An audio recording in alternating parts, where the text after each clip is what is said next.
World leaders are in Bali for the G20 summit. They have a lot on their agenda, including the global food and energy crisis and the war in Ukraine. But are they likely to find a unified solution? This is Inside Story.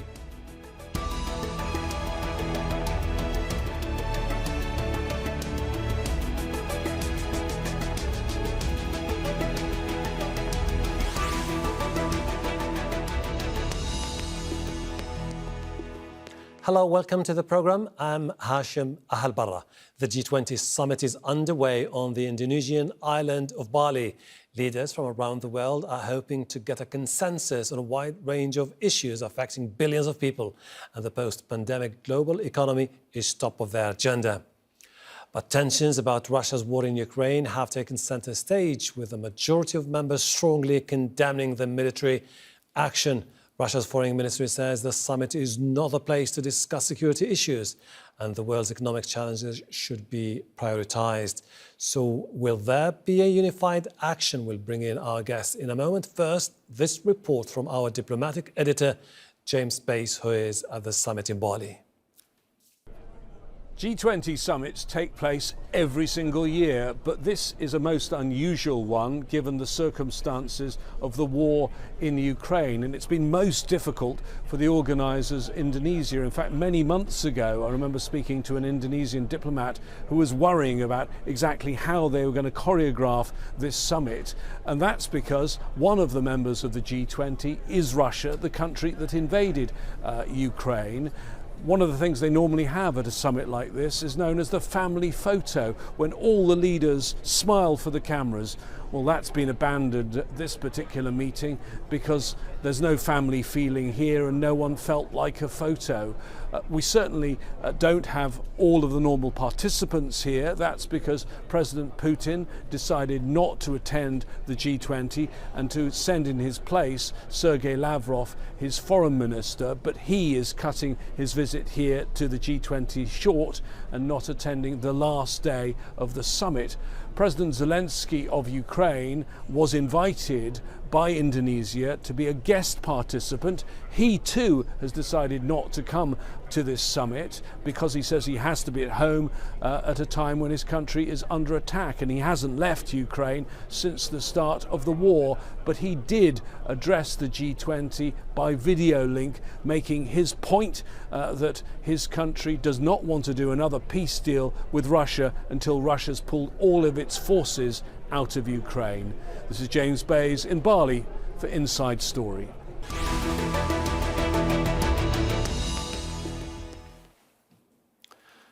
Let's bring in our guests in Bali. Denisse Rudich, Director of the G20 Research Group in London. She is also a global governance expert and also advised several countries with anti-corruption policies. In Washington, Daniel Speckhard, President and CEO of Corus International and former US Ambassador to Belarus. In Moscow, Sergey Markov, Director of the Institute of Political Studies and former Russian Member of Parliament. Welcome to the program. Denisse, the G20 summit has always been a forum about financial stability and other pressing global issues. This time is really quite different in different aspects, particularly the fact that Russia is there and its invasion of Ukraine is dividing many countries within the G20. Yes, so the G20 is the premier global forum to discuss issues of economic concerns and economic stability. It was kind of born out of an economic crisis. The first G20 finance ministers and central bank governors meetings was in 1999. However, in 2008 was the first time that the leaders came together from the world's largest economies to discuss issues of common concern. So the G20 makes up of about 85% of global GDP.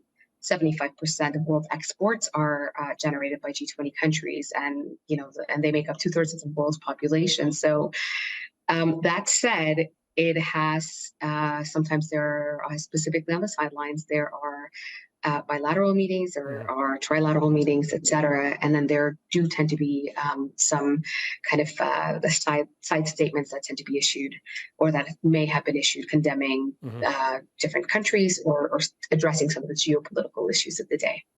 Daniel, since 1999, the rationale has been basically if you bring together the greatest economies of the world, unified when it comes to dealing with global issues, you would send a very positive signal to the entire world. But when you have countries in this particular summit pushing for isolating Russia, and you have others in the same camp saying, no, we have to have Russia on board, could this be the biggest crisis facing G20?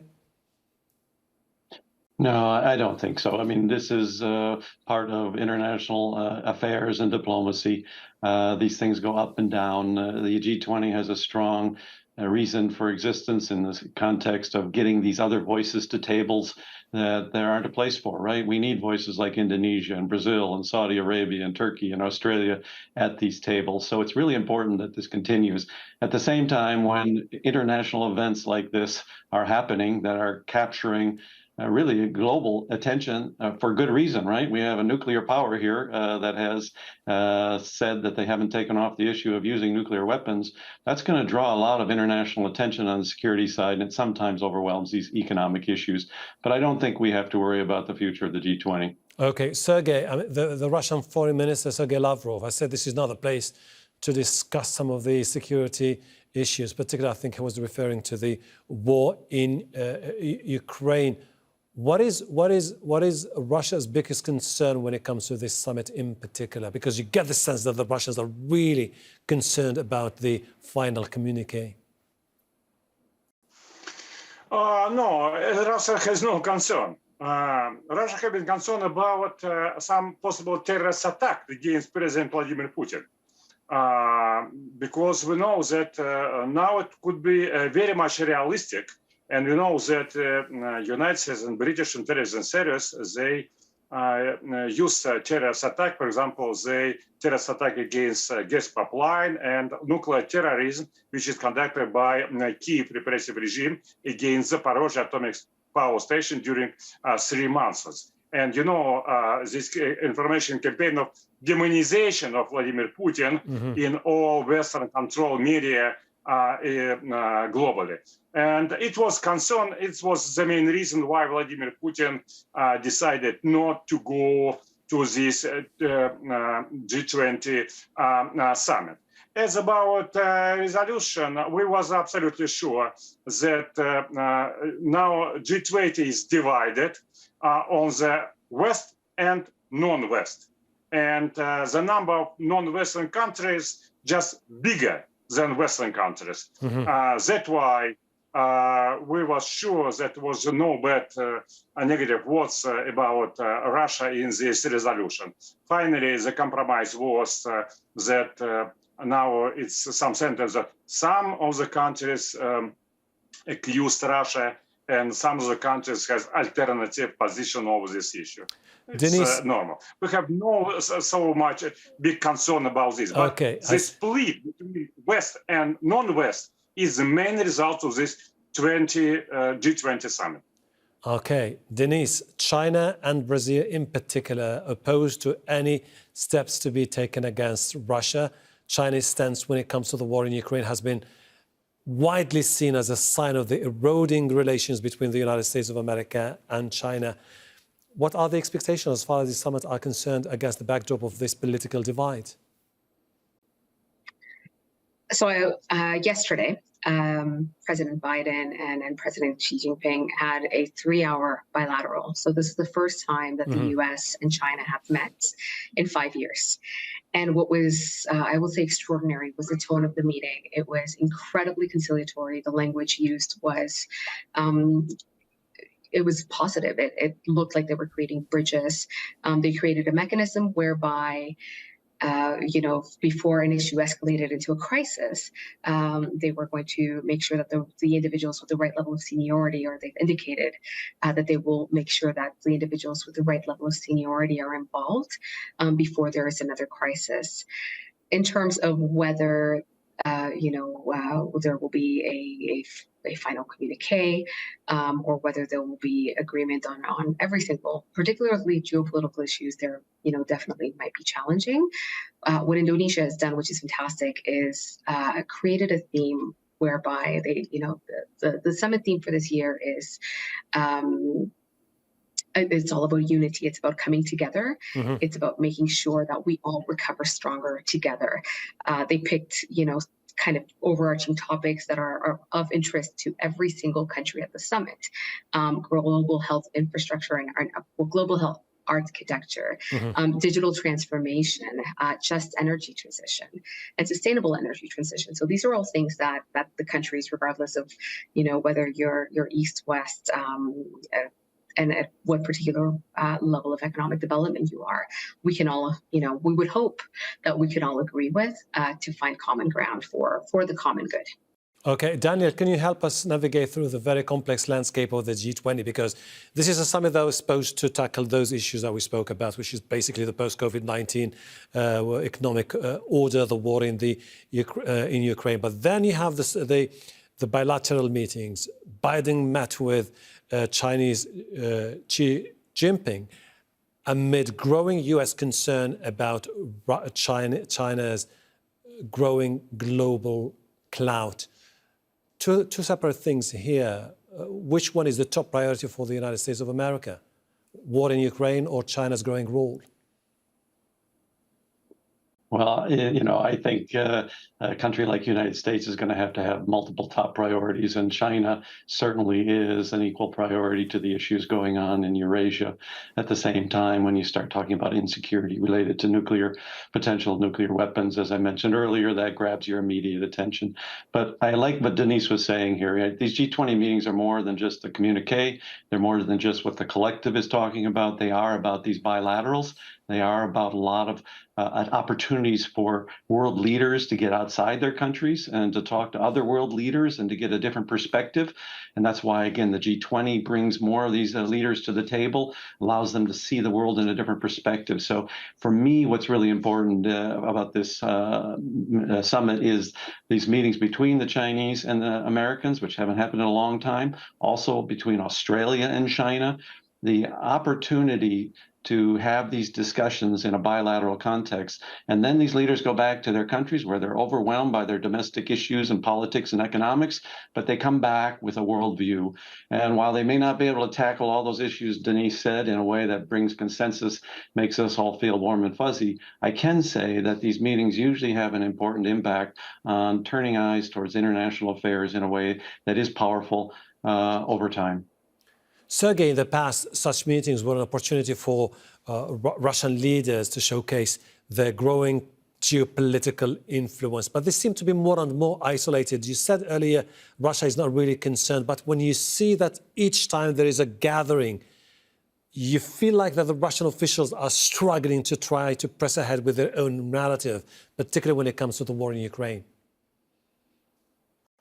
Of course, now Russian diplomacy in the very difficult situation. We see the huge attacking of the US-led coalition against Russia in all international organizations. Even, Russian sportsmen not allowed to go to the Olympic Games. So, of course, Russian diplomacy in big trouble. But it's exactly the time for the good diplomats. How really strong Sergey Lavrov, we could see if he is acting in a very difficult situation. The Russian goals of Russian diplomacy is absolutely clear. First of all, we want to explain to everybody that it's not war between Russia and Ukraine. Ukraine is war of the United States of America and personally Joe Biden against Russia using their proxy Ukrainian army. Secondly, we want to show that Russia is ready to the peaceful compromise in any moment if Russian interests will be respected. And specifically, Ukraine will be neutral, democratic, all thousands of political prisoners in Ukraine will be liberated.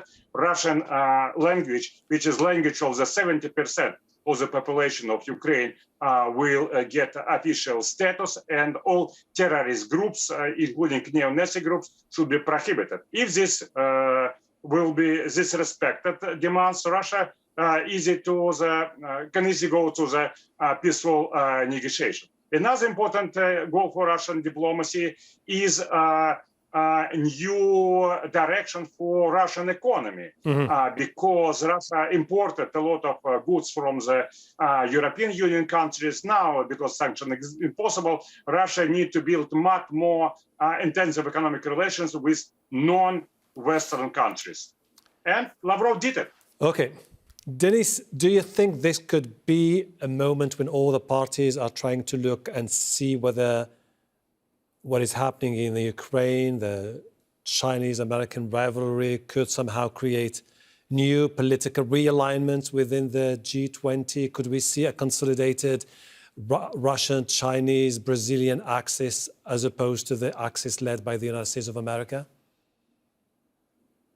Oh, wow. That's that's one very interesting question. I think one of the big challenges this year, there were recent elections. So, and from a kind of political will, high-level political will, that's definitely going to be missing. I think the rhetoric that has been used, again, or the rhetoric that began to be used when the war in Ukraine happened, the use of words like allies and an alliance of states and whatnot by the U.S. We are in a times of war. So I going to say I don't expect for the G20 to end the war without the key players at the table. For that you need international diplomacy. You need everybody around the table that has the ability to make the decisions. We don't have. We have one out of the three countries, or well, we've got two out of the three countries, or well, the four countries. Let me try it again. We have two out of the four countries that you mentioned that need to be brought to the table at the very least. And that's definitely going to be a challenge. However, there are a number of issues that are of concern to all of those countries. International trade, food security, climate change. These are things that are, rising inflationary pressures, volatile markets, not just in traditional finance, but also in new finance in the crypto industry. I mean, these are all things that are affecting the population and the daily lives of individuals who live in those countries. So again, if they can come to agreement on at least those issues, I think we're definitely 50 steps forward. Will the G20 end the war in Ukraine? I am a little bit skeptical about that because, like I said, we don't have the right players around the table. Daniel, when the reason why I'm asking you about China and the United States of America, because you look at the platform itself, the forum, the G20. Now, the two leaders of the US and China met. When you look at the relations between the two, under Trump, there were tariffs imposed against China. And then in 2022, the Chips and Science Act was imposed against China under the Biden administration, which basically encourages advanced technology to manufacturing to move back to the United States of America. On the other hand, the Chinese seem to be really preoccupied by what they consider as an aggressive push by the Americans when it comes to Taiwan. Is this something that could create more problems for the G20 in the future? Or this is something separate, bilateral, between just the US and China? Well, I think these bilateral issues often bleed over into the multilateral forum. So don't be surprised if it comes up again, and it's always kind of there as a little nettle. But I do think these, again, offer an opportunity for international leaders to come together where they don't have to set up a specific bilateral meeting with all the pressures that come from a bilateral meeting in terms of being able to produce results. This gives, especially in these kind of opportunities, to kind of soften back into a diplomatic way to engage through dialogue, leaders an opportunity to tiptoe back into these relationships. And I see that's what's happening here. I see it's a very positive move for both China and the United States. And of course, if China and the United States get along, it's a positive move for the world, economically and politically and from a security perspective. So I think everybody watching this should be pleased with the positive messages that are coming out, while at the same time not being, naive that this relationship is just going to turn into something very warm, right? Okay. China has a view of its future, and the United States is a global power, and they're going to continue to compete probably on the world stage. Sergey, right after the Russian invasion of Ukraine, the supply disruption globally, along with the rising inflation, the soaring energy prices, have been widely seen as being weaponized in a way or another by Russia to further get some political gains. Is Russia in a very delicate position as we speak? Because there is a massive pressure on the Russians to, at least when it comes to the export of grains, to show that it is willing to make sure that there is a smooth supply of grains globally. Of course, situation quite difficult about the grain. It's now a big struggle. Of course, that agricultural crisis also partly connected with blockage of the Ukrainian and Russian grain to the international market. But same time, the amount of Russian grain to the market 3 or probably 5 times more than number of Ukrainian grain. Mm-hmm. And also Russian grain is those who is used by humans in the different countries. But Ukrainian grain mostly go to the animals in Europe.